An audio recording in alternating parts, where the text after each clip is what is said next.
একবার মুসা আলাহিসাল্লাম আল্লাহর কাছে আবদার করলেন, হে আল্লাহ, আমি আমার কওমের সবচাইতে বড় গুনাহগার বান্দাকে দেখতে চাই। পরের দিন সকালে মুসা আলাহিসাল্লামকে এক ব্যক্তিকে দেখানো হলো যে তার বাচ্চাকে নিয়ে জঙ্গলের দিকে যাচ্ছিল।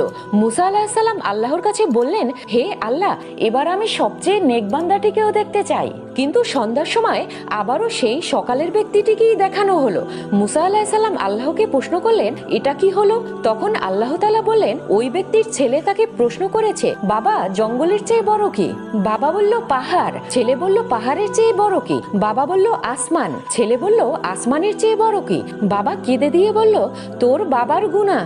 ছেলে বলল, গুনার চেয়ে বড় কি? বাবা খুশি হয়ে বলল, আমার আল্লাহর রহমত আর ক্ষমা। আল্লাহ তাআলা ইজ্জতের সাথে বললেন, হে মুসা, ওই ব্যক্তির অনুশোচনা এবং আমার প্রতি অগাধ বিশ্বাসে আমি এতটাই খুশি হয়েছি যে তাকে গুনাহগার থেকে নেক বান্দা বানিয়ে দিয়েছি।